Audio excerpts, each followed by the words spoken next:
Bienvenidas y bienvenidos a su programa, ya lo dijo la Corte, en el cual analizamos los fallos emblemáticos, las sentencias más importantes del máximo Tribunal de la República. En esta ocasión vamos a comentar el amparo directo en revisión 2387/2018, en el que la Suprema Corte aborda la obligación de juzgar con perspectiva de discapacidad.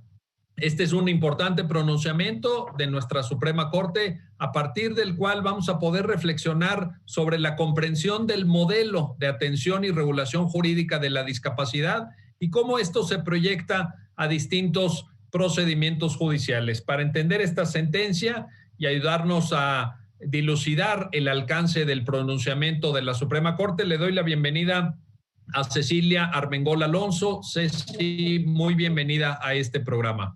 Muchas gracias, Miguel. Es un gusto. Y también a María Dolores Higareda. María Dolores, bienvenida también. Igualmente un gusto tenerte aquí. Muchísimas gracias, Miguel. Encantadísima.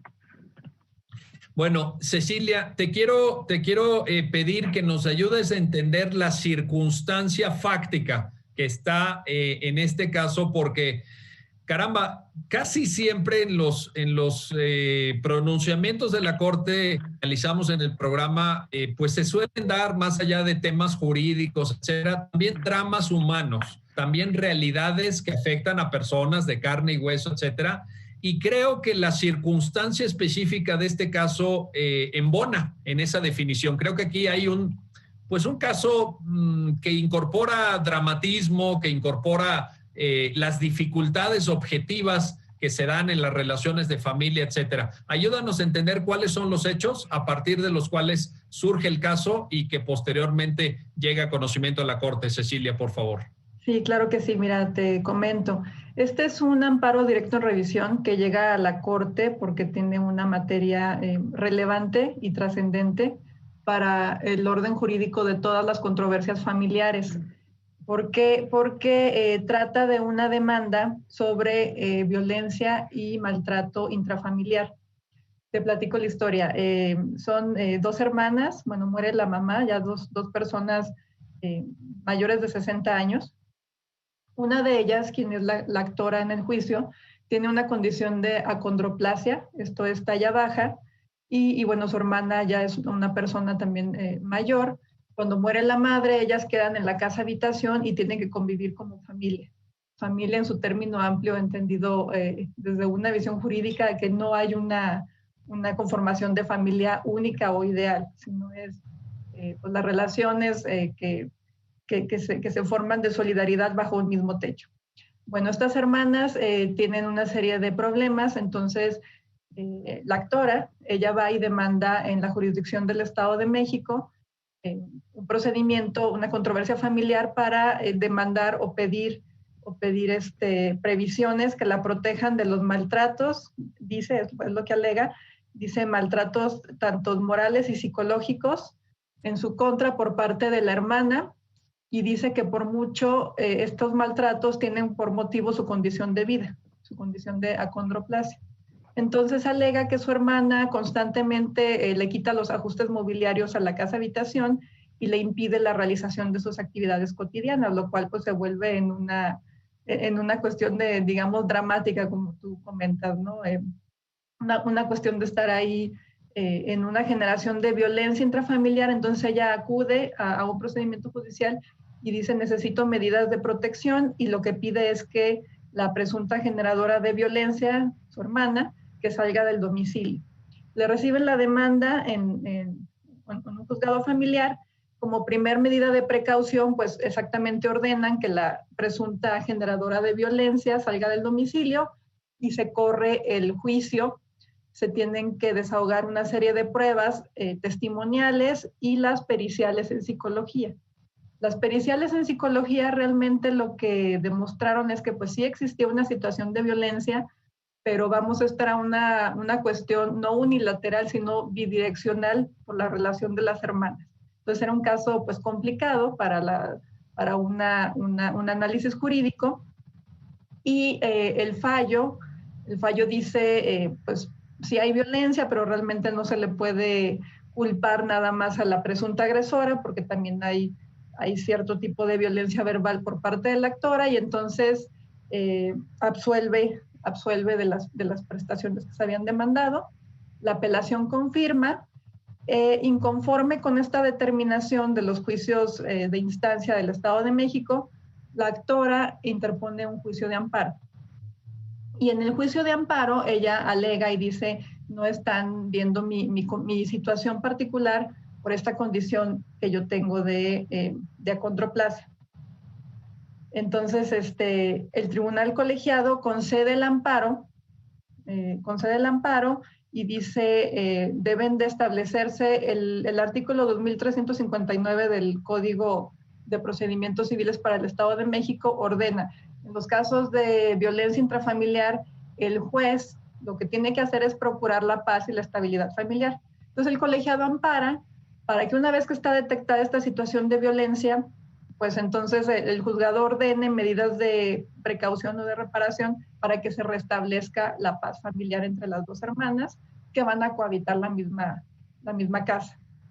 Pero aún inconforme con esta determinación del amparo, viene la actora a la revisión y dice, siguen sin decirme o sin responderme cómo analizar la situación por mi condición de discapacidad.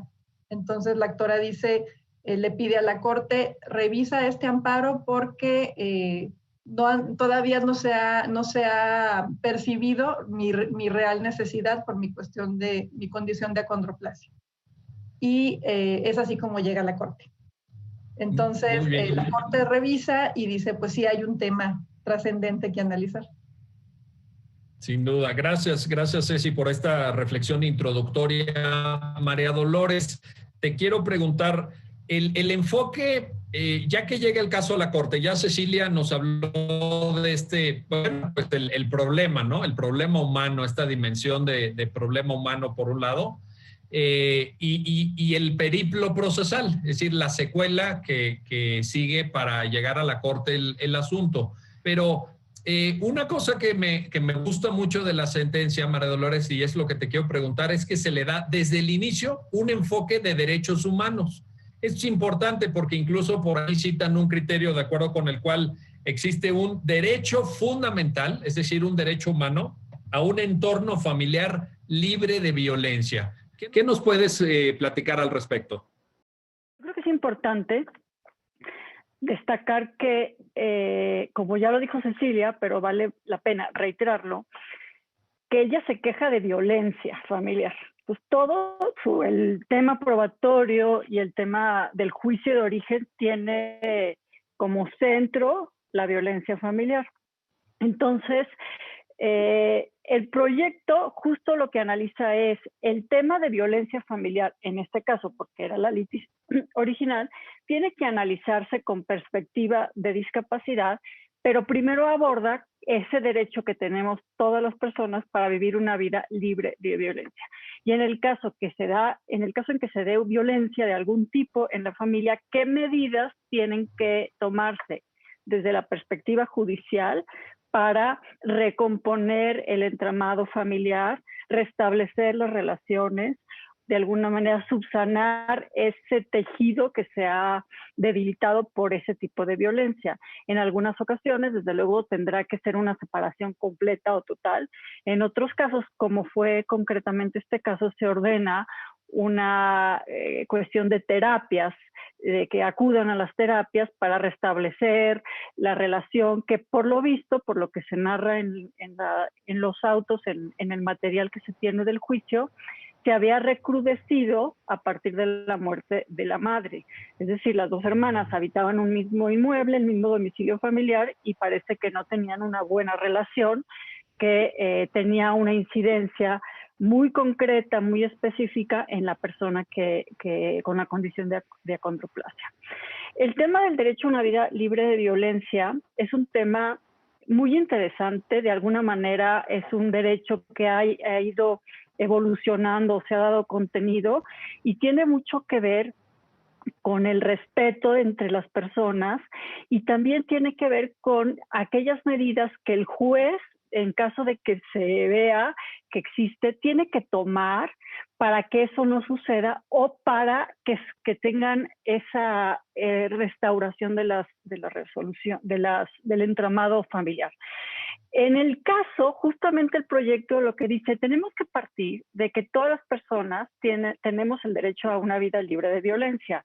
Por lo tanto, ¿qué tiene que hacer el juez a la hora de analizar el artículo concreto que la actora pedía que se analizara para que cumpla ese derecho y bajo qué perspectivas tiene que interpretar el artículo concreto? Es decir, partiendo de que hay un derecho a la vida libre de violencia y el juez debe ordenar en la sentencia la restauración del orden y la paz familiar, pero a la vez entendiendo las circunstancias muy concretas que subyacen en cada caso o atendiendo a las circunstancias particulares del caso. En este caso, que hay una condición de discapacidad, pero también hay una condición de que son dos personas adultas mayores, que también creo que ese matiz hace que el caso sea especialmente interesante. No se trata solo de una persona con discapacidad frente a otra que no tiene discapacidad, que eso es como lo que hemos quizá tenido más casos, sino que además esas dos personas tienen una condición común, que es precisamente ser personas adultas mayores. Por lo tanto, ahí también hay una interseccionalidad. En el caso de la actora, es una persona adulta mayor, pero a la vez tiene una condición de discapacidad, cosa que hace como más rica la sentencia y el análisis que se hace en la sentencia. Así es, y también pues ahí es donde se requiere el razonamiento jurídico más sofisticado, efectivamente. Muy atinado comentario, María Dolores. Entonces, dos personas adultas mayores, pero también en este caso la recurrente, quejosa en el amparo original que resuelve el colegiado, una persona con discapacidad, y la sentencia se ocupa de ofrecer una explicación, desde mi punto de vista, perfectamente nítida, perfectamente clara, de cómo ha ido evolucionando la comprensión de la discapacidad desde el derecho del ordenamiento jurídico. Se habla de lo que tradicionalmente se conoce como el modelo médico, el modelo social, pero también de un tercer modelo que está por ahí mencionado en la sentencia. Y te pido que nos ayudes a entender estos conceptos, Cecilia, porque me parece que están en la base misma, el sustento argumentativo de la sentencia, parte de ahí, parte de cómo entender desde el derecho, con nuestros lentes jurídicos, como profesionales de estos temas, la discapacidad. Ayúdanos a entender esa parte de la sentencia, Cecilia, por favor. Y de hecho, este proyecto o este precedente es su aportación principal, ¿no? Precisamente cómo entender la discapacidad en las relaciones intrafamiliares. El proyecto lo que hace retoma ya una serie de precedentes de la primera sala, en donde precisamente se analiza y se dice el entendimiento de la discapacidad ha evolucionado. Ya no estamos en un modelo de prescindencia de las personas con discapacidad que realmente antes eran simplemente segregadas completamente de cualquier actividad social, económica, escolar, ni tampoco ya en un modelo médico rehabilitador en donde se le ve a la persona con discapacidad como con una enfermedad que hay que curar, ¿no? Y que hay que remediar para poder igualar a los estándares normales o los que hemos creído o hemos construido como normales, sino que precisamente por la evolución o por el reconocimiento de los derechos humanos que se basan en la esencia de la dignidad humana, nos hemos evolucionado a entender la discapacidad no en un calificativo o en un reproche de la persona, de sus deficiencias cognitivas, físicas, sensoriales u otras, sino la discapacidad se encuentra precisamente en las barreras, tanto estructurales y actitudinales del entorno, que hacen que las personas con discapacidad no puedan ejercer los derechos en igualdad de circunstancias a sus semejantes. Ahora, este tercer modelo, que es un modelo un poco más amplio y también un poco más complicado en cuanto a su entendimiento y su aplicación, un modelo de visión de derechos, social de derechos humanos, en el sentido de que pues, la discapacidad o la diversidad tiene que ser normalizada y tenemos que tener una visión universal que incluya a todas las posibilidades de vida. todas las posibilidades de vida humana.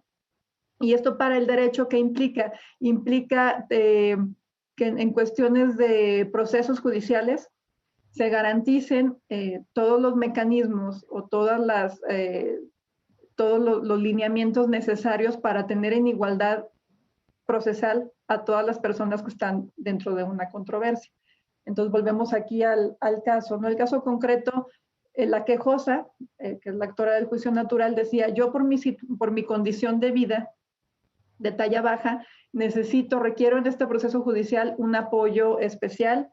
Y bueno, su petición concreta era, y como yo tengo esta condición que estimo me sitúa en una vulnerabilidad frente a mi hermana, ella es la que debe de abandonar el domicilio. Pero bueno, el derecho tampoco actúa conforme nada más las peticiones de quien esté en una situación más vulnerable, sino el operador jurídico, cuando se enfrenta a estas situaciones, su deber es precisamente dotar de todas las herramientas o hacer todas las adecuaciones procesales o incluso valorativas en cuanto a las cuestiones probatorias para tener en igualdad a todas las partes de la controversia. No se trata de dar la razón. Es mucho como funciona el principio pro persona. El principio pro persona no va solamente en la medida de beneficiar a quien esté en una situación de desventaja, sino más bien en dar ese impulso para que una vez que las dos partes estén en la misma situación, entonces el juzgador pueda optar por la mejor decisión de esa situación en concreto. Bueno, pues aquí lo que hace la sala es este recuento de la evolución del entendimiento de discapacidad y apunta, dice, aquí sí hay necesidad de tener una perspectiva de los derechos de las personas con discapacidad, porque efectivamente la talla baja es una condición que sí califica como discapacidad, y por eso es que el juzgador, cuando aplique la normativa procesal del Estado de México, no puede hacerlo sin vislumbrar la necesidad de igualar a las dos partes. Entonces, si el objetivo de la norma que se va a aplicar dice, el juez debe ordenar medidas para restablecer la paz familiar, no nada más es decir, bueno, vayan, tomen terapia y ya convivan sanamente, sino que esa orden tiene que estar ya desde origen vislumbrando que hay necesidad, primero, de sensibilizar a la familia, en este caso a las dos hermanas, que existe una condición de discapacidad que puede ser el detonador de muchas de las situaciones de violencia intrafamiliar. Por ejemplo, eso que quite la escalera para alcanzar el apagador de luz, ¿no? Y todas estas cuestiones que precisamente propician que pues que sea más grave la situación de convivencia entre las hermanas. Y eso también se ordena incluso para que los expertos, los psicólogos que van a hacer el apoyo terapéutico para poder restablecer la relación familiar, pues tengan en cuenta estas cuestiones. Y ello también no nada más es una ocurrencia de la sentencia, sino que derivado del artículo 8 de la Convención de los Derechos de las Personas con Discapacidad, el Estado tiene obligación de sensibilizar, porque hablábamos que las barreras no nada más son físicas, lo que inhibe que las personas con discapacidad puedan ejercer sus derechos en igualdad de circunstancias, no nada más se refiere a barreras físicas, sino también a barreras actitudinales. Y una de estas barreras actitudinales pues comienza precisamente en la familia. En la familia es donde se espera que se den las primeras garantías de inclusión a las personas con discapacidad. Y es por eso que la sentencia de la primera sala dice, hay que tener en cuenta que las terapias que se restablezcan como medidas de restitución a esa paz familiar, tomen en cuenta que se sensibilice en este caso, pues a la hermana de la condición de su otra hermana, ¿no? Precisamente para evitar situaciones que sean, pues que nuevamente traigan a este conflicto familiar. Muy bien. Bueno, vamos a hacer una pausa, no se vayan, regresamos enseguida para seguir platicando de este amparo directo en revisión, el 2387 diagonal 2018 con nuestras invitadas y entender tanto esta construcción conceptual del modelo de discapacidad con respeto a derechos humanos y la forma en la que se proyecta hacia el deber de juzgar con perspectiva de discapacidad. Regresamos enseguida.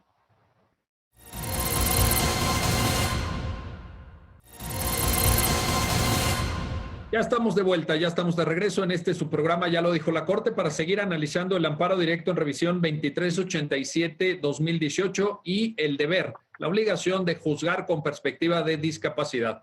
Te quiero preguntar, María Dolores Higareda, a ver, Cecilia pues ya nos ofrecía una reflexión desde la construcción conceptual del modelo de discapacidad, pero también en relación a un tema que contigo ya lo hemos platicado, incluso aquí en el programa, la comprensión contemporánea de la igualdad, cómo tema de la discapacidad pues involucra mandatos de igualdad, mandatos de no discriminación y sobre todo la forma en la que se va a proyectar esto a los procesos judiciales. ¿Qué nos puedes comentar al respecto, María Dolores, por favor? A ver, sí, en efecto lo hemos platicado alguna vez. El tema interesante en el personas con discapacidad y sobre todo el instrumento que la Convención sobre los Derechos de las Personas con Discapacidad enfatiza que todo el contenido de la Convención, o sea, todos los derechos de las personas con discapacidad deben llevar o están orientados a lograr la igualdad. Es decir, a que todas las personas con discapacidad ejerzan sus derechos en igualdad de condiciones que las demás personas. Entonces, muchas veces esto se traduce en que se tienen que hacer una serie de ajustes o de tomar ciertas medidas para lograr esa igualdad. Porque si tú tienes a personas que están en desventaja, tienes que lograr que estén en la misma posición para poder estar en condiciones de igualdad.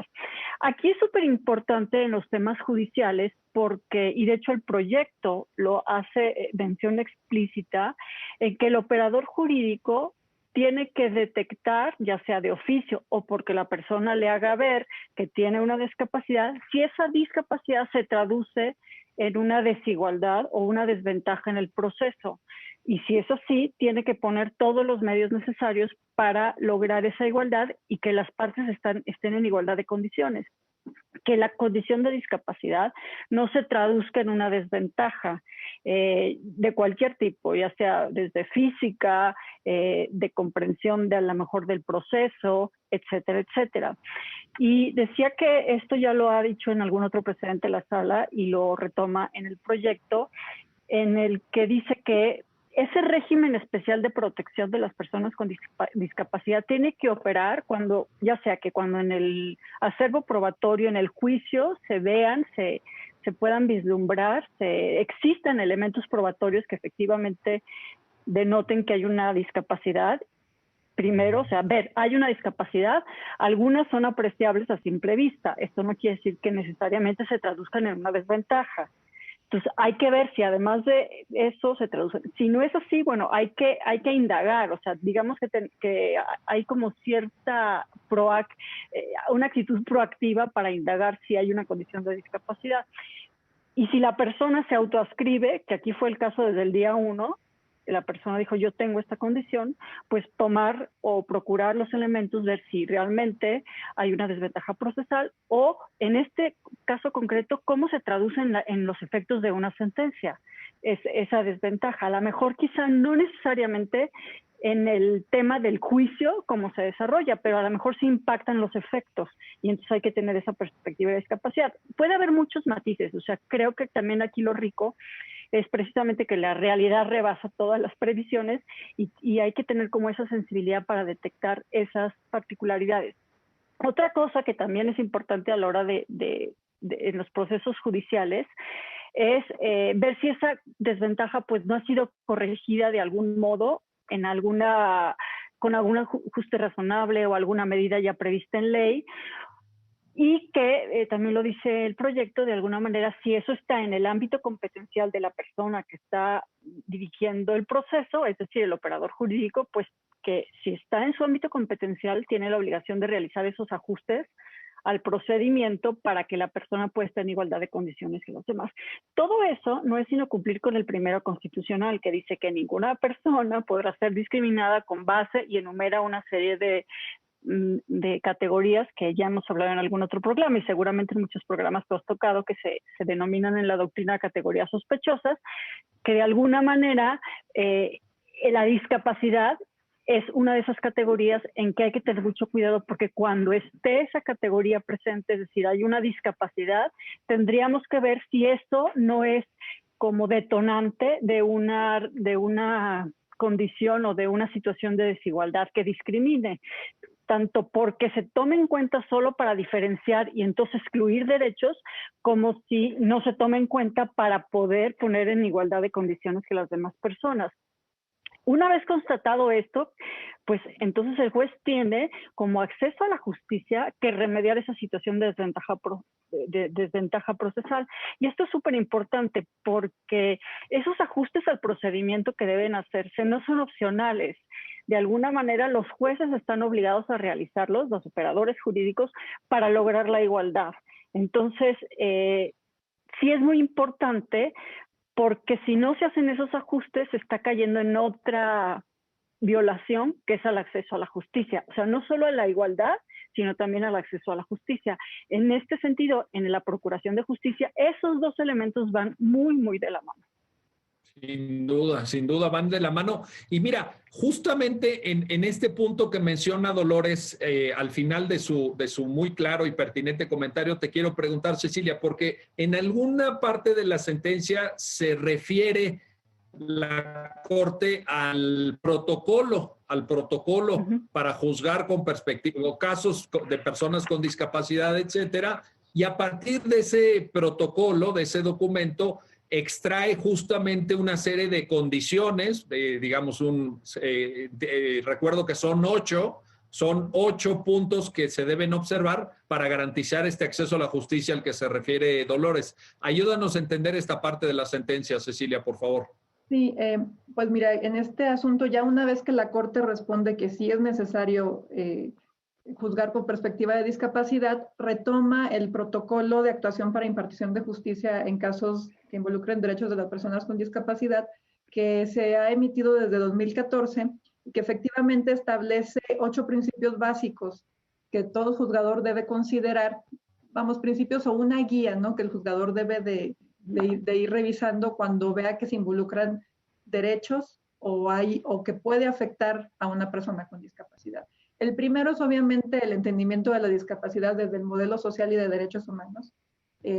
Por lo tanto, el juzgador debe de olvidarse de ver a la discapacidad como enfermedad, porque esto ha sido básicamente la principal barrera o la principal limitación de los procesos judiciales, ¿no? El ver que la persona con discapacidad, pues, y muchas veces las personas con discapacidad cognitiva o discapacidad intelectual, pues no se les permite participar porque se ven como enfermos, entonces siempre va a haber un representante. Entonces, el primer paso es esto, ver a la discapacidad desde una perspectiva de derechos humanos y ver que todas las personas tienen en igualdad de circunstancias derecho a participar en el proceso. El segundo paso, el segundo principio es, efectivamente hay una mayor protección de derechos de las personas con discapacidad, pero esto nuevamente no significa que se les va a dar la razón simplemente porque son personas con discapacidad, sino la protección es el resguardo que va a dar el juzgador para que se respeten y se protejan los derechos de las personas con discapacidad. Y obviamente vamos de la mano al tercer principio, que es para verificar que existe la igualdad y la no discriminación tanto de la persona con discapacidad como de sus contrapartes. El cuarto principio es procurar la accesibilidad. Esto es no nada más la accesibilidad física, sino también hablábamos de las cuestiones de sensibilización, las cuestiones actitudinales, tanto, por ejemplo, esto tiene que ver mucho precisamente con las pruebas, ¿no?, los peritajes. Si ya van sesgados con una cuestión de que la persona con discapacidad no va a poder expresar su opinión, pues ya empezamos mal, ¿no? Entonces, el juez tiene que garantizar esa accesibilidad tanto en el desahogo de pruebas durante todo el proceso. Y el quinto principio es el respeto de la dignidad inherente a la autonomía individual, precisamente reconociendo la libertad de tomar las propias decisiones y la independencia de las personas. Y esto es que cuando una persona con discapacidad esté en algún proceso judicial, se respete. El juzgador tiene que empezar él por reconocer esta autonomía y por procurar que todos los intervinientes en el proceso respeten esta posibilidad de la libertad de tomar las propias decisiones de la persona con discapacidad, lo que lleva precisamente al sexto principio, que es para poder garantizar la participación y la inclusión efectiva de la persona en el proceso y en la sociedad. Y también esta cuestión de toma de conciencia, ¿no? o de sensibilización de todos los actores del proceso judicial por el respeto, por la diferencia y la aceptación de la discapacidad como parte de la diversidad y la condición humana. Esto es, las personas con discapacidad no son ni más ni menos a las otras personas. Todos somos iguales, todos tenemos derechos reconocidos por igual. Y a veces sí es necesario tomar algunas medidas, unos ajustes razonables para ponernos todos en la misma situación de igualdad. Entonces, es este séptimo principio, que es el respeto por la diferencia, y ya el octavo principio, que no fue desarrollado en este asunto porque no se trataba de derechos de infantes, pero es precisamente el respeto a la evolución de las facultades de los niños y niñas o adolescentes con discapacidad y su derecho a preservar su identidad, porque bueno, cuando se trata de derechos de infantes con discapacidad, hay precisamente principios que derivan del principio del interés superior del menor y también del derecho a ese desarrollo integral, que obviamente requiere una protección mucho más reforzada para garantizar que los niños y niñas con discapacidad puedan, en igualdad de circunstancias, alcanzar ese desarrollo en igualdad a sus pares. Pero bueno, en este asunto no se desarrolló. Básicamente, entonces, lo que hace la primera sala es retomar el análisis de esta controversia con base en estos principios, y es ahí donde responde, pues tan era necesario precisamente tener una visión de perspectiva de discapacidad desde el juicio inicial, precisamente para desde que se rindieron las periciales, poder tener esta sensibilización o esta perspectiva de que mucho de esa violencia intrafamiliar, que era bidireccional como se detectó, mucho de esto era precisamente por una condición de discapacidad que era incomprendida o quizás malinterpretada, o precisamente por la forma en que socialmente hemos estructurado el entendimiento de discapacidad, que era lo que ponía a las hermanas siempre en conflicto. Y pues bueno, ya aplicando la normativa, pues hay una posibilidad de remediar y de sanar esa relación familiar. Muy bien. Oye, y en este sentido, María Dolores, te quiero preguntar, porque fíjate, en estos 8 principios a los que se refería Cecilia, hay uno en donde la Corte me parece que da un paso adelante respecto a la comprensión tradicional que proviene incluso del Comité de Naciones Unidas sobre los Derechos de Personas con Discapacidad. Me refiero a la accesibilidad, porque la accesibilidad normalmente se había entendido en el entorno físico, esas barreras físicas, etcétera, pero aquí la sentencia me parece que va un paso más allá y habla, por ejemplo, algo que ya hemos mencionado, las barreras actitudinales. Fíjate, también ahí como un concepto, lo llamaría quizá, Dolores, enriquecido del concepto tradicional que está en la Convención de Naciones Unidas sobre la accesibilidad de personas con discapacidad. ¿Qué opinas al respecto, por favor? No, tienes toda la razón. La verdad es que el concepto de accesibilidad, quizá porque lo más inmediato, lo enfocamos siempre al tema arquitectónico, ¿no? El de barreras arquitectónicas, si las rampas están bien construidas, si hay o no rampas, etcétera, etcétera. Pero no, también hay barreras actitudinales y desde luego también, en algún otro caso la Corte ya lo ha dicho, legislativas. O sea, la misma ley es una barrera porque tiene un entendimiento de la discapacidad que parte de una premisa asistencialista o de una premisa de un modelo médico. En cambio, en la sentencia se enfatiza esa actitud, y cómo esa actitud, pues desde luego que se refleja y nace muchas veces en el origen mismo, en las relaciones familiares. El tema de la accesibilidad o de las barreras actitudinales que no permiten, también creo que va relacionado, o sea, como que no son principios que están aislados, sino efectivamente, como lo explicó Cecilia, se van dando la mano uno a otro. Si se entiende la discapacidad como una cuestión médica de anormalidad, entonces lógicamente la actitud va a ser ese, a lo mejor quizá rechazo, a lo mejor ese paternalismo, o sea, puede haber muchas reacciones, pero si se entiende como parte de la condición humana, de la diversidad, entonces esa actitud va a facilitar que sea parte de la vida cotidiana, se normalice, también lo decía Cecilia, la condición de discapacidad, que es parte de la diversidad humana, y por lo tanto también las barreras actitudinales, pues lógicamente dejarán de existir. Yo creo que parte de las barreras actitudinales son precisamente por no entender la discapacidad, por no entenderla como parte de la condición humana. Entonces se va reflejando desde las cuestiones arquitectónicas que no toman en cuenta a las personas con discapacidad y en sus múltiples condiciones de discapacidad, que son pues muy ricas, o sea, no es solo una cuestión de movilidad o de acceso como tal, pero no solo se queda en eso, sino pues tendríamos que replantearnos hasta cómo están elaboradas las leyes, cómo están elaborado, por ejemplo, el proyecto hace mención, quizá no hemos reparado en ello, como cuando se toma en cuenta o cuando hay una persona con discapacidad, cómo el operador va a tener en cuenta esa discapacidad, porque haya un certificado, porque efectivamente hay certificados de discapacidad. Pero si solo le das valor a eso o si le enfatizas el valor de un certificado que emite una autoridad, que además emite una autoridad con base en una opinión de ciertos médicos, pues estás volviendo al modelo médico. Por más que tu legislación o tu operador jurídico quiera no aplicarlo. Entonces creo que todo eso va permeando y tenemos que estar como muy atentos para que a la hora de resolver casos, de analizar casos, de enfrentarnos con casos, no tengamos esos estereotipos o esos como ideas en el inconsciente que producen una actitud pues incluso paternalista o asistencialista de un modelo médico, etcétera, etcétera, que impiden la accesibilidad, que impiden el derecho de las personas con discapacidad a ejercer sus derechos en igualdad de circunstancias que las demás personas. Muy bien. Bueno, vamos a hacer una pausa. No se vayan, regresamos enseguida para seguir platicando con nuestras invitadas de esta importante sentencia. El amparo directo en revisión 2387/2018. Un importante pronunciamiento de la Suprema Corte que nos permite entender la obligación de juzgar con perspectiva de discapacidad. Regresamos enseguida.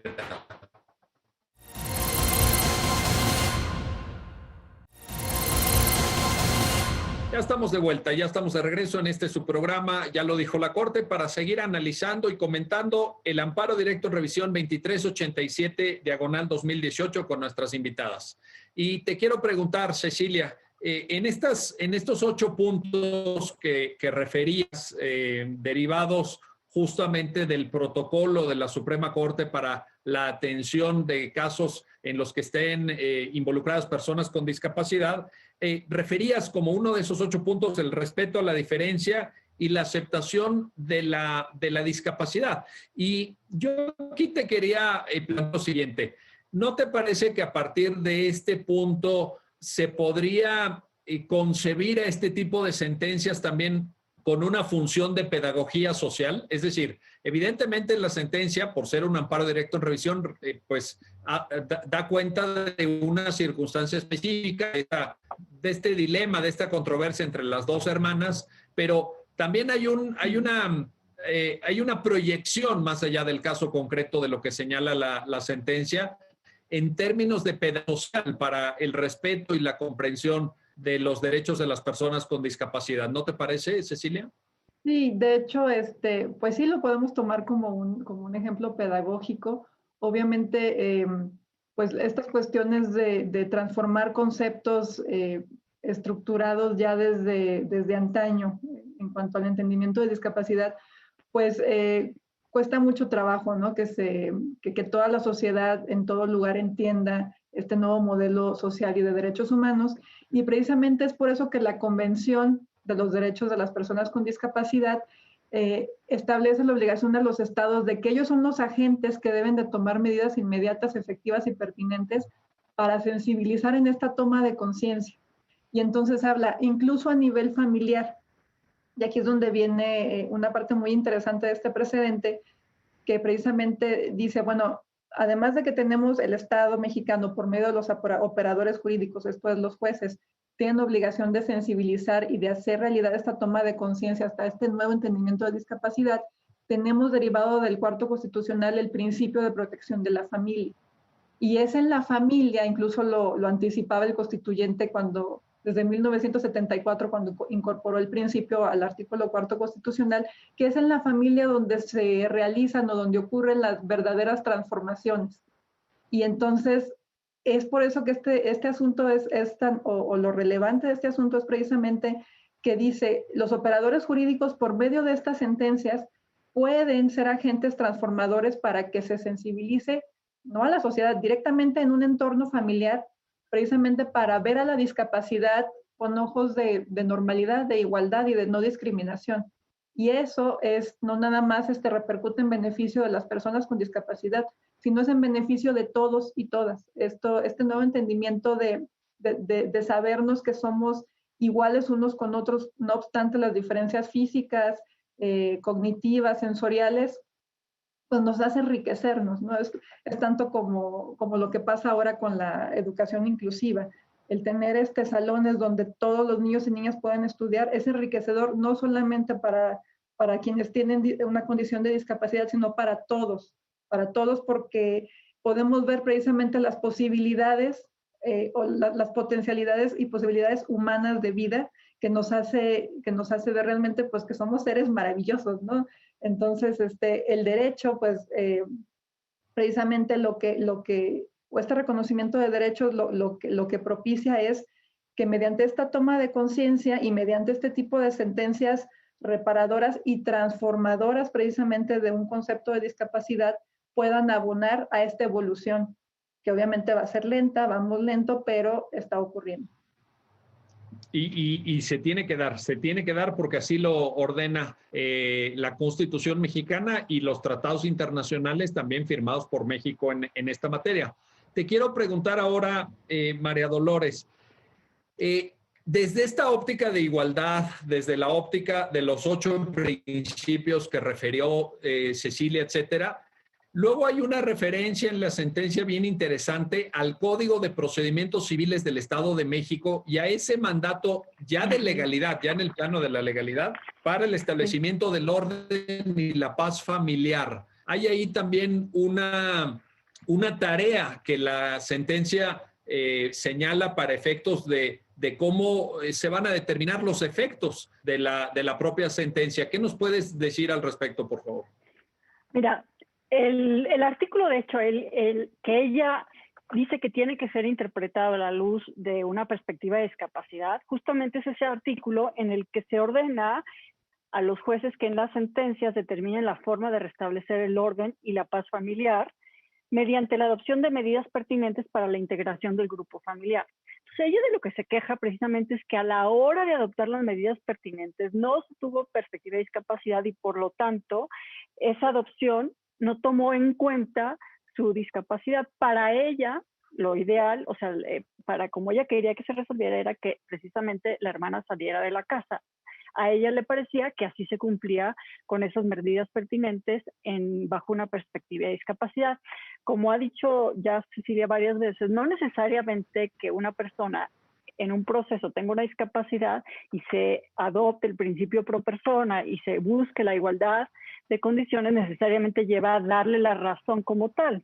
Entonces, lo que hace la sentencia es precisamente ordenar que el juez que dicta esas medidas para restablecer la paz, el orden y la paz familiar, tiene que tomar en cuenta la perspectiva con discapacidad, es decir, tomar en cuenta estos 8 principios, partir de un modelo de discapacidad con enfoque social y de derechos humanos, no de un modelo médico asistencialista, el principio pro persona, la igualdad y no discriminación, la accesibilidad, y aquí también la accesibilidad cobraba especial relevancia porque justamente parte de la violencia, en el caso concreto, se ejercía para dificultarle la accesibilidad en su vida ordinaria, en el desempeño de su vida diaria, cotidiana. Entonces, lo que hace el proyecto es decir, a ver, en los efectos, en esas terapias que estás ordenando para que se reconstruya la integración familiar, no puedes ser como aséptico. Tienes que tomar en cuenta que hay una persona con discapacidad y por lo tanto tienes que impregnar esas terapias incluso con estos principios, de tal manera que se ayude a que las partes tengan en cuenta pues la riqueza que implica la condición humana, que implica una condición puede haber una condición de discapacidad y que eso es una riqueza, enfatizar el tema de accesibilidad, el de igualdad y no discriminación, es decir, no solo dictar medidas sin tomar en cuenta ese factor determinante o esta condición determinante que sería en este caso concreto la condroplasia, sino también más bien tomarlo en cuenta para que las medidas sean adecuadas, no solo ordenar terapias para que, pues, no sé, diciéndole de un modo coloquial, se contenten, sino que para que se lleve a cabo un entendimiento de la discapacidad, de la accesibilidad, de la igualdad y no discriminación y por lo tanto se reconstruya el tema familiar. Las acciones tienen que ser tomando en cuenta estos principios y tomando en cuenta estos principios concretamente en las terapias que ordena el juez, que se ordenan desde el juicio de origen, para terapias psicológicas, para que la relación entre ambas hermanas se resane o se reconstruya, etcétera, etcétera.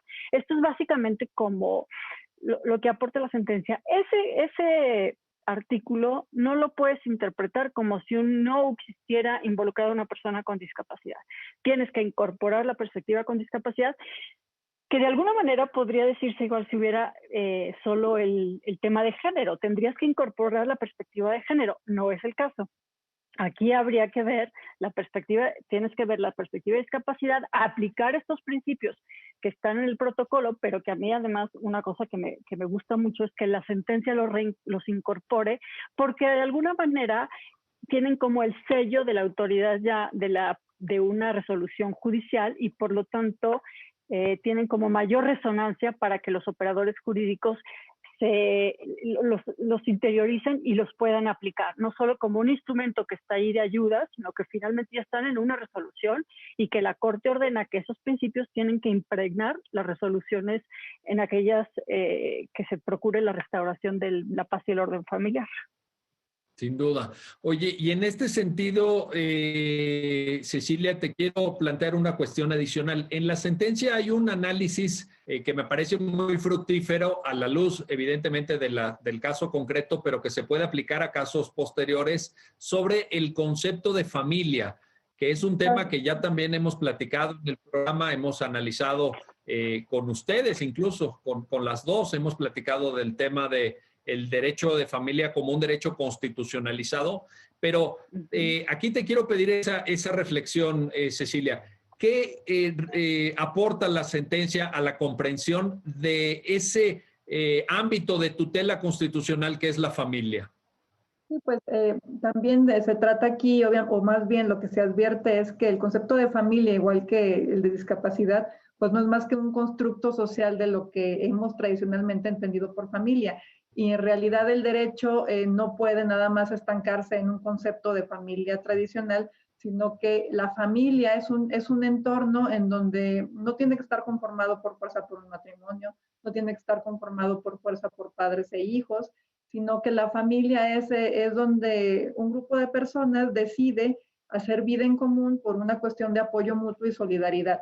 En este caso, bueno, eran dos hermanas, obviamente ya mayores, pero por circunstancias, por voluntad propia, que ellas habitan un mismo domicilio y forman un entorno familiar. Y esa familia es susceptible de esta protección estatal, porque obviamente la familia es un bien valioso para el sistema constitucional y el Estado no es que se intrometa en la vida privada de las personas, sino que precisamente como es en la familia donde ocurren las verdaderas transformaciones y los verdaderos aportes para toda la sociedad, el Estado tiene que velar por esta protección y cuando ocurren situaciones que dan noticias de violencia o de maltrato, pues el Estado debe de intervenir, obviamente con una pared infranqueable a lo que es la privacidad, pero sí debe de proteger a la familia entendida como esto, ¿no? Como cualquier entorno, grupo social que cohabita el mismo domicilio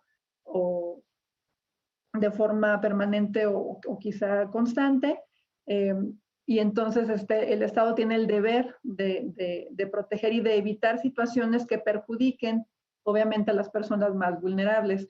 Y aquí, bueno, mucho la anterior participación de Dolores, ¿por qué se decide no separar a las hermanas, ¿no? Que a lo mejor la solución más fácil es, bueno, pues ya que cada quien vive en su casa y así se acaban los pleitos del día a día. Bueno, precisamente porque con esta perspectiva de discapacidad y con estos 8 principios que tiene el operador jurídico para seguir, y precisamente se dice hay que respetar la dignidad humana y respetar y aceptar las diferencias. Entonces, la primera opción que va a tener el operador jurídico como ente estatal va a ser, pues hay que intentar modificar ese constructo de discapacidad en este entorno familiar, precisamente para que pueda darse una verdadera igualdad y una verdadera inclusión en el núcleo básico de la interacción social. Y es por eso que pues, la mejor respuesta posible en este caso fue eso. Vamos a intentar reparar la relación familiar de las hermanas, obviamente detectando que uno de los principales problemas era el malentender la necesidad, en este caso de la quejosa, o quizás en la falta o la falta de cómo expresar mis necesidades, ¿no? Que también tiene mucho que ver con el marco de los derechos de las personas con discapacidad, y es por eso que es necesaria la participación en los procesos judiciales y en cualquier otro entorno como es el familiar. A la persona con discapacidad se le debe de escuchar y se le debe de preguntar qué es lo que necesitas, porque no podemos experimentar la condición de discapacidad si no la tenemos, ¿no? Obviamente esto es algo tan personal, y es por eso que los derechos reconocen a este respeto o a este reconocimiento de la libertad y la autonomía individual, y al derecho al derecho y al deber que tenemos todos de escuchar lo que se necesita para que se pueda, en este caso, para que pueda existir una convivencia familiar adecuada para las dos partes. Entonces, sí, Muy más o bien. menos Nos quedan pocos, gracias, nos quedan pocos minutos, Dolores, pero no te quiero dejar de preguntar esto. En la sentencia hay una parte donde la Corte afirma que, digamos, se da por acreditada la existencia de actos de violencia entre las dos hermanas, como dice Cecilia, de manera bilateral, ¿no? Hay actos de violencia de manera bilateral, pero la sentencia lo da por probado y dice, y esto no es cuestionable porque se trata de un tema de legalidad. Sin embargo, creo que valdría la pena también en el enfoque que hace la sentencia de que ahora hay que juzgar con perspectiva de discapacidad, atender los temas probatorios, quizá no desde esta óptica o en esta instancia, que es el recurso de revisión en contra de la sentencia de amparo directo que dictó el colegiado, pero en otras instancias será relevante. ¿Qué te parece este tema, Dolores?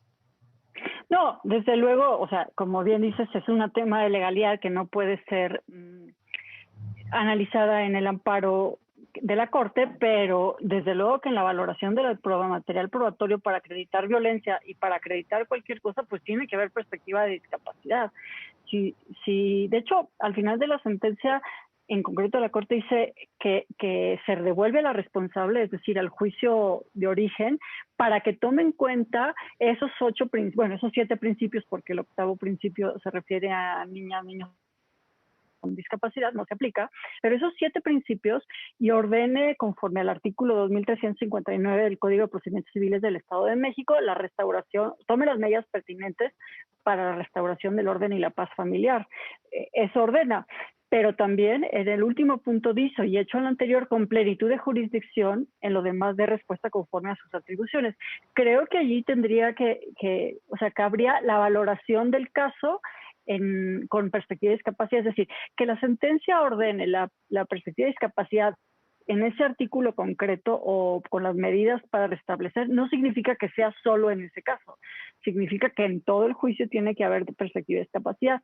Lo que pasa es que aquí lo que pidió ella fue que se analizara ese artículo. Entonces la Corte responde a la petición, pero eso no acota la perspectiva de discapacidad. La perspectiva de discapacidad tiene que estar presente en todo el proceso, desde el día 1 hasta que se da por que hay sentencia ya ejecutoriada. Finalmente,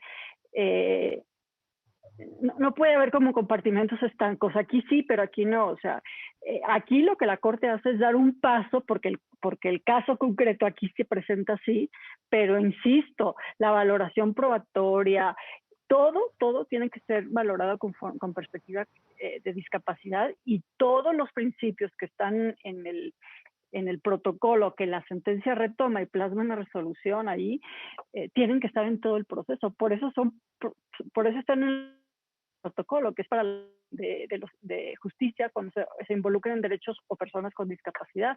Entonces, en la valoración misma de la violencia, en la valoración probatoria, en el ver qué ajustes al procedimiento tienen que hacerse, en el cómo se tiene que probar la discapacidad o solo basta con la autoascripción, pues todo eso tiene que haber perspectivas de discapacidad. Sin duda alguna. Bueno, pues muchísimas gracias. Gracias por habernos ayudado a entender el alcance de esta sentencia. Cecilia Armengol, María Dolores Higareda, un gusto, y gracias a ustedes que hacen posible su programa, ya lo dijo la Corte. Nos vemos pronto para seguir analizando y comentando los fallos emblemáticos, las sentencias más importantes del máximo tribunal de la República. Hasta pronto.